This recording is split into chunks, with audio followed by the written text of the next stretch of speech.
Hello everyone, welcome back to my YouTube channel. In today's video, we are going to be creating this meeting notes template. This template can be used to track meeting attendance, agenda items, action items, and of course taking meeting notes or minutes. There are two versions of this template. We're only going to be creating this one. However, the other version is available just in case you're curious about a different way to structure the template. You can take a look and rearrange yours if you prefer this version. But the general idea of how to create either or is exactly the same. So here's our checklist for today's tutorial. We'll start with an overview. I already talked about the template, but I'm going to show you in depth the different sections of the template, and then we'll start creating the template. Back here, here's the entire template. Here's a slot for your meeting title and then your meeting objectives. Add your start time, end time, and the duration will calculate automatically. Double click and the date picker option shows up and you select your date. Here is the section for attendance. Select your attendee's name and add the attendance status. Then you can list your agenda item, how long you want to spend for that agenda item, and who's responsible. So if you're the only one leading the meeting and you're responsible for it, you can just add your name all the way through. But certain meetings tend to have different people responsible for discussing different areas. So I figured this would be another way to organize that. And then finally, this is the section for follow-up action items. So any action item that you want to follow up with will be here, and the due dates can be placed here. And finally, the status, if it's in progress, pending, or completed, you can track it over here. And then down here, you have a section for meeting. And because this area is really wide, I divided it into two, so you can have one area right here. It goes all the way down. If you don't need it to be this long, you can always remove some rows to make it shorter, and then you can continue. This is like a page 1, a page 2. So that's what we're going to be creating today.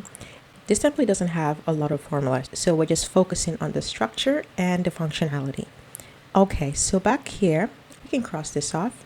Next, we're going to create a setup tab. Here's what a setup tab looks like. We have attendee name, attendance status, and action item status. So I'll change this to action item status. These are the 3 drop downs that we're going to need to create in our template. So let's recreate this. We'll start with a blank sheet, and what I normally do is select everything. I'm just going to change the formatting and the alignment, and also change the font, and then remove the excess rows and columns. So if we go here, you can see that I removed everything after H and everything after 20. So I'm going to do the same here. We're going to select I, go all the way to the end, delete it, and go to 21, select everything all the way down, delete. So now I can easily select my rows, right click and resize that to 30, and select the first column, the last column, right click, resize that to 30 as well. And then we're going to create these 2 columns for attendance. The reason I'm using 2 columns instead of 1 is because it's going to allow me to use less rows. So if I need to add more names, all I need to do is add another column, insert column left, and I can add more names, and these names will automatically be added into the drop down. So we need a 2 column table for the attendance and 2 more tables, one for the attendance status and one for the action item status. Back here, here's where that table is going to go. So we'll just select the entire table area. I'm going to put a border around it. And then here's where the header is going to go. Select that, merge it, and then put a border around it as well. Attendee name. And then do the same thing for the next table. Select this area. That's where the table is going to go. Just 1 column. Add an outer border around the entire table and 1 around the header area. Because these 2 tables are the same, select this table, paint format, paste it here. And then I can select this between, right click, make them 30. And then what I want to do is make these wider so that it fits the text properly. Right click, make that 200. So we have our attendee name, attendance status, and action item status. I do want to add some internal borders here. So select the entire range, go to borders, do internal horizontal borders, and change it to this lighter color and to this dotted line. So here's what it looks like. It's hard to see now because we have the grid line on. When we take it off, you should be able to see it. And now these are going to be the same, so I can select both of them at the same time and do the same thing, horizontal borders. And then you can go ahead and add whatever colors you want. And I'll quickly show you how I add colors. That's more important than showing you what colors to add because everyone has a different style and taste. What I normally do is I use this custom color option. So right now it says vintage because I have selected a specific color palette. But what you would do is go here, click on this pencil icon, and click done. Here are the custom palettes that Google has provided, and you can use any of them. There are many options here that you can choose from. However, You don't really have to use the colors. If you don't want to, you can add your own colors. The important part is that you select a color palette. So it doesn't matter which one you select.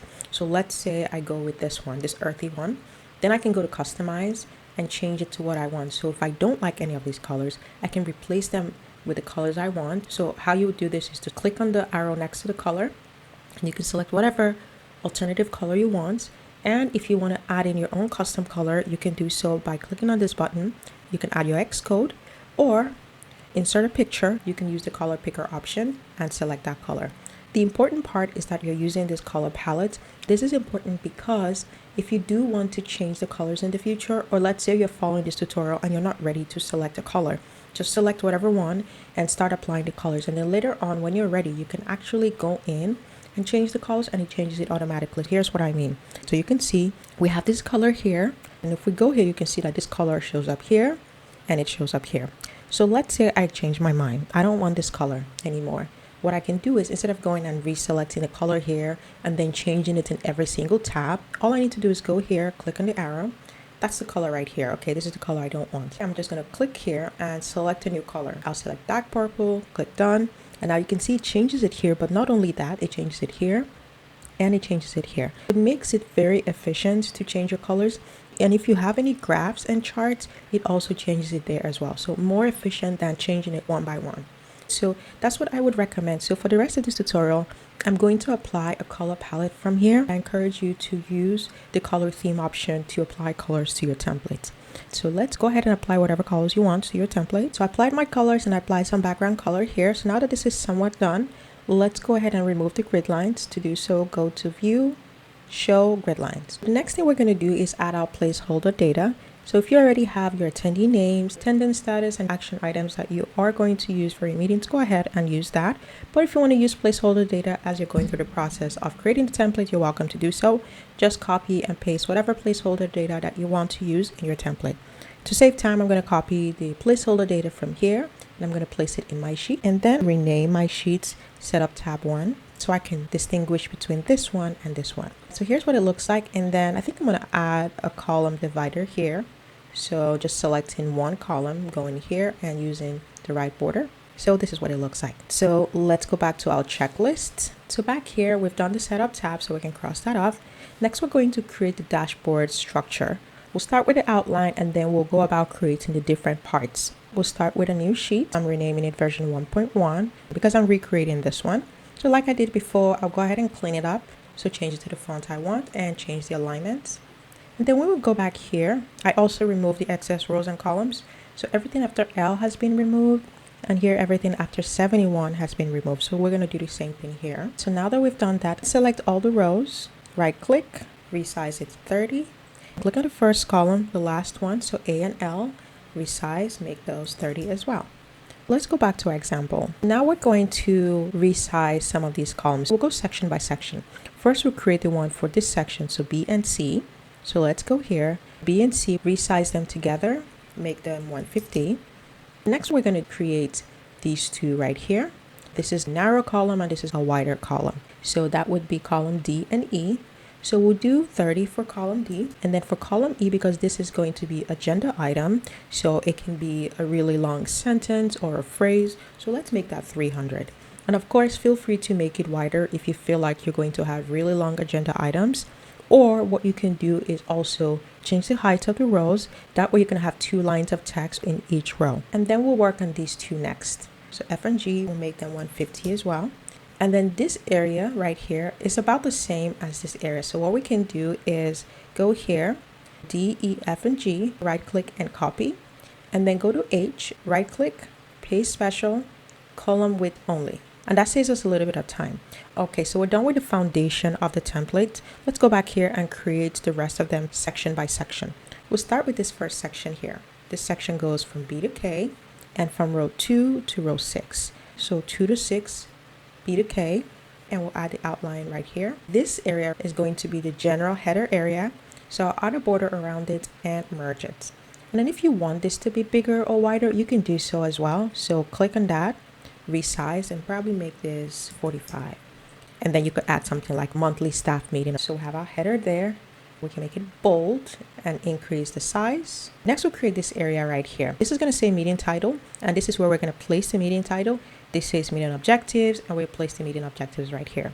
So let's do that next. So this has 4 rows, so we're going to merge these first 2 rows and 2 columns and do the same for this, merge. And then we'll add that outline around it, okay? And this is going to be meeting title, and we have meeting objectives. And here's where the title is going to go. So we'll merge that as well, add a border around it. And here is where you'll place your meeting objectives. So merge that, add a border around it. Next, we're going to create this area right here, okay? So we have our start time, end time, and here's where it's going to go. And then meeting dates and meeting duration. And you can change the order of this. So maybe do start time, end time, meeting date, and duration. You can do so as well. As a matter of fact, let's do that. So what I'm going to do here is start time, end time, duration, and date. And then let's format some of these areas here. This is going to be for time. So we'll select both of them. Format, number. We're going to select this one right here, which shows the time, AM or PM in the time format. And then for meeting dates, we're going to add the date picker option and then format the date section. So to do this, make sure you're selecting that cell, data validation, add rule, change it to is valid dates. We're going to check this box and reject the inputs, click done. So now when we double click, the date picker option shows up. We can select the dates and change the format. So go back to format, number, custom date and time. And then you can select whatever format you want. I'm going to go with this one right here. Click apply. Okay, so this is the duration of the meeting. So it's going to be the difference between the start time and the end time. Here's what the formula looks like. It's pretty straightforward. It's K4, which is the end time, minus J4, which is the start time, and multiply it by 24. And then we have text that says hours so that when the duration outputs, so let's say it outputs 3, it says 3 hours instead of just saying 3. All right, so let's copy that, paste the formula here. If I hit enter, it's not going to work. We have this error message because we need to change the location of start time and end time. K4 is supposed to be the end time, and actually that's correct right here. This is where the end time is going to go. What's incorrect is the start time. The start time is supposed to be K3, so change that to K3. So we have K4, the end time, minus K3, multiplied by 24, and the text that says hours. Now we hit enter. It says 0 hours, so let's enter start time. When we enter time, you have to enter it in the right way, meaning that you have to add AM and PM. So do 9 AM, and then it formats it correctly. And now let's do 10:30 AM. 10, column 10:30, and then add AM. And then now you can see that it automatically shows 1.5 hours, which is the difference between the time, and it says hours right here because we added that text option in the formula. And we can bold this so it looks like that. And then let's add some internal borders. So select this, go back to borders, add internal horizontal borders, but then we're going to change it to this lighter color and the dotted line. Again, this is just a preference style. You can change it to however way you want. I'm doing the same for here. And then for here, I'm going to do the same horizontal and vertical borders in that style. When we remove the grid line, you should be able to see it clearly. Next, we'll add our attendee name here. This is going to go from 7 all the way down to 22. All right, so we'll do the same, 7 to 22, put a border around it. By the way, if you need space for lots of attendees, just add more rows to this area. So this is going to be attendee name. This entire area is going to be filled with headers, so we can do an outer border around it. All right, so we have our attendee name. And here we're going to put drop down so we can select the name from our setup tab.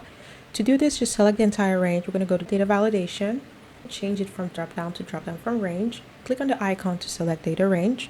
Going to go to our setup tab and select both columns. What's nice about doing this is that later on, if you want to add more names, you can either extend it here or highlight column C, add a column to the left, or highlight column B, add a column to the right, and it will include the names in that column in the range. Okay, so click OK.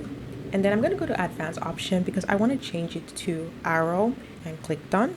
Now when we go here, you can see our names are available to select. Next, we're going to create the status. This is going to be our attendance status. It's the same steps, right?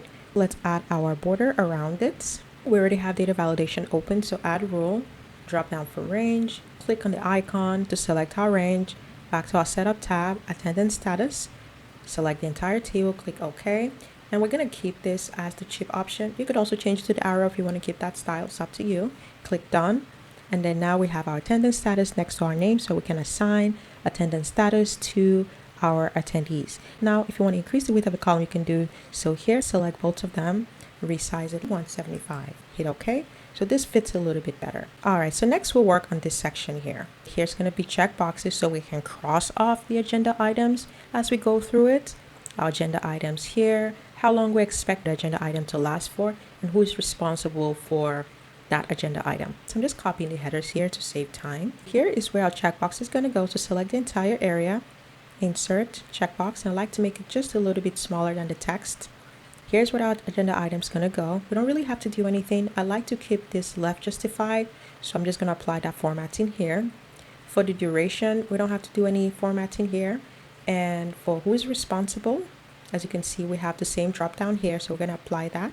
The entire area is selected. Data validation, add rule, drop down from range, and then you can select the data range for the names, or you can look for this data range here, and it's right here. We can click on that and then go to apply to range. Right now it's applying this rule to this range. We can add another range. So do add another range, and we can add the range right here. Click OK and click done. Now when we go here, we can select our names just like we're able to do over here. And then I'm going to put a border around the entire area. Okay. Next, we're going to work on this section, copying the headers to save time. So we have our headers here. Let's do one more outer border for this section. And we're going to do numbers, so 1, 2, and 3. Select 2 and 3 and drag it to the second to the last one, and then type 15. And that's because I don't want to disrupt the border here. And then for the follow-up action items, I'm going to do the same thing I did with the agenda. Select it and left justify. We don't have to do any other formatting here. For the due date, select the entire range. Go to data validation, go to the is valid date because we already applied it to one range. We can click on that, click on the select data range and add another range and just apply that range. Okay, that way we're saving just a little bit of time. When we double click, you can see the date picker option shows up. Select the entire date range, format, apply the date range you want. I'm using the one that I use for the meeting dates. Click on that. When I double click and select the dates, you can see that it shows up in this format instead. The last column is for the action item status. So select the entire range, add rule, change it to drop down from range, select the icon to select the range. Here's the action item status. Select that. And here's what it looks like. We can also make this a little bit wider. Click on J and K, right click, make this 175, enter. So it kind of matches this area. And then you can go ahead and apply colors however way you want. Like I said before, everyone has a different taste. I'm not going to show you what colors to apply. Go ahead and apply whatever colors you want. Just make sure you're using the custom color area. That way, if you change your mind, you're able to change the colors automatically. If you want to use my color palette, that's okay. I'm using the vintage color palette. You can go ahead and pause the video to see how I apply the color and apply the same to your template. All right, so here's what it looks like. For this area right here, instead of using the regular style for border, here is the border style I use, the double line. Select your double border here, right border, and it applies it here. For this area, first apply the outer border. If we go back here, you can see it's divided into two sections. From B to F is one section, and from G to K is the other section. You can have it one entire row, or you can have two. It's really up to you. I'm going to follow the example and do it that way. So we're going to divide it right here. And then now that we have this selected, we want to merge it across. Go to merge cells. We're going to select merge type and do merge horizontally so that we can add our text across these four columns. We're going to do the same here. Select the entire range, merge horizontally, and then add your internal borders. Select the entire range, horizontal borders, change the color and the style. So I'm doing this lighter color and this style, so it looks like this. And then the other thing that I did here, I added some alternate coloring just to make it easier to read. And then I added this bullet point so that when you add your text, it adds an automatic bullet point, because with Google Sheets, you can't add bullet points. So there's a little trick that I use for the formatting to add the bullet point. So let's do that here. First, we'll do the alternate coloring. So select the entire range, fill color, alternate colors, remove the header, and then apply the alternate colors that you want. So color 1 is going to be white. Color 2, I'm going to change this from this gray to a color in my color palette. So this light color here, and click done. Next, we're going to apply this bullet point effect. But before we do that, I want to copy the icon that I'm going to apply to that area. So I just Googled copy and paste icons or emojis, and this website comes up. If you want the specific one, I'll leave a link to this in the description box. I used this one right here, but if you wanted to use something like this or something smaller, you can do so as well. So I'm just going to copy this one and then go back and paste that into the format section of my template. So back here, select this entire area, go to format number, choose this last section, custom number format.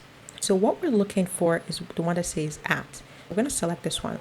And then right before that, we're going to paste our emoji or our icon, whatever you want to call it. I'm going to paste it right here. After you paste it, you want to make sure there is a space between the icon and at. Click apply. Now, if we add some text here, here's what it looks like. So we're going to just select the entire range and left justify, of course. And then here's what it looks like. So every single time we type text, it's going to show up like this. That way it keeps it organized and tidy. Of course, if you are not going to take notes in this style, you don't have to do this. So we'll do the same thing here. Select the entire range, left click, format. We have it showing up here. Select it to apply it here and then test it out to make sure it works. And it does. So that section is done. Now that we have the general structure done, go ahead and remove the grid lines. So go to view, show grid lines. So here is what it looks like. Don't forget to add notes because the note section is going to go here. One final step would be to test all your drop downs to make sure they work right here. And the last one here.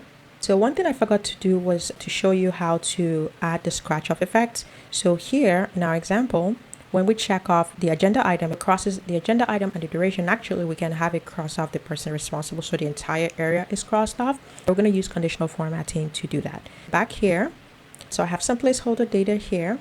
I'm going to select the entire area. Go to conditional formatting, change the format rule. Go to custom formula, type equals the $sign, and now we're going to type the location for the first checkbox. So the first checkbox is in column D and row 8. So the formula is equals $D8 and change the formatting style. Nothing for the background. Change the text to a gray color and add the strike through, and that's what gives it the scratch off effect. So click on that. And here is a preview of what it's going to look like. So if you don't like what it looks like, you can make some changes and click done. Now, when we go here and cross this off, you can see that it works the way it's supposed to. And if you wanted to do the same for the follow-up action items, you can do so. You can remove these numbers, replace them with checkboxes, and apply the same conditional formatting formula to this area. Let's go to our checklist just to make sure we covered every single step. So we did the outline, the meeting area, we created the dashboard structure, we created the attendance, agenda items and action items, and we applied the conditional formatting. So before we go, I want to touch on two things. I want to talk about my Patreon. I do have a Patreon that you can be a member of, and my paid Patreon members have access to the templates that I create here. One way to support me is to join my Patreon, and the benefit for you is that you don't have to worry about creating this template from scratch. Of course, you're welcome to do so and customize it the way you want, but if you're part of my Patreon, you get this template, and not just this template. Every single month, I will release 1 to 2 templates. You would have access to those templates as well. I'm going to show you the second version of the template. So if you're thinking of using that version instead, you can do so.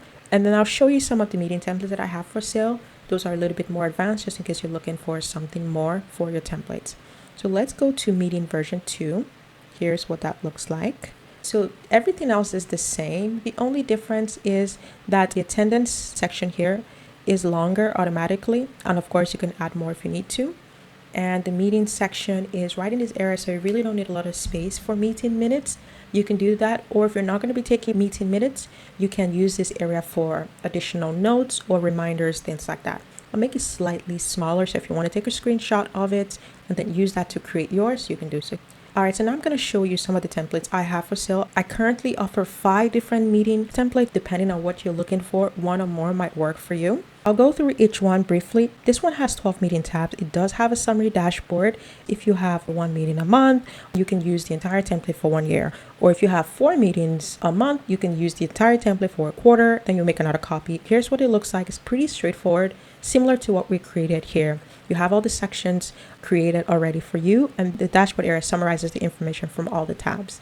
The next one is similar, but this has enough room for 52 meetings. It's the exact same style as far as this area goes, but what's different is that we have 52 meeting tabs already created. In addition to that, you have this dashboard area. It has a slightly different structure to accommodate the 52 meetings, And what's also nice about this, it tracks your action items. If you want to know the status of all your action items, it shows up right here. I have meeting 2, meeting 3, all the way down to meeting 52. So this has that additional feature so nothing gets lost. Okay, the next one is going to have enough area for 52 meetings, but this is for one-on-one meetings. So if you're a manager and you have to meet with one person weekly, monthly, or multiple times, this is what you would use it for. This has a different structure. So all the meeting dates are in one tab. All you have to do is expand it and the meeting area shows up and you can have the meeting. And then when that's done, you collapse it and then go to the next one. It's really easy to use and it does have a dashboard. So if you want to see more data related to the meeting, you can see all the start time and end time, the meeting action item status, and here are all the action items for all the meetings in this template. The next one is very similar. The difference is that instead of for one-on-one meetings, you can use it for group meetings. So here you can add different attendees to this template, but everything else works the same. You have the dashboard that tracks everything as well as the action items. And then finally, this is the newest template that I created. This is sort of like a combination of all the templates. It's very flexible, meaning that you can add as many meetings as you want. You can even exceed 52 meetings with this one. And it has an extensive dashboard that has a lot of information. So you can see lots of summary charts and graphs related to meetings, attendees. You can even select an attendee name and it tells you the attendance score, how many times they were assigned an agenda, and the action item responsibility. You can see summary information for them as well. So this is way more robust if you're looking for something more advanced. If you're not sure which one you want, you can buy a bundle and use the one that works for you. So that is the end of this tutorial. Thank you so much for watching. If this helped you, please give me a like and leave a comment if you have a question or a comment about today's tutorial. And if you know someone that's going to benefit from this, please share it with them. Thank you so much for watching and I'll see you in the next one. Take care.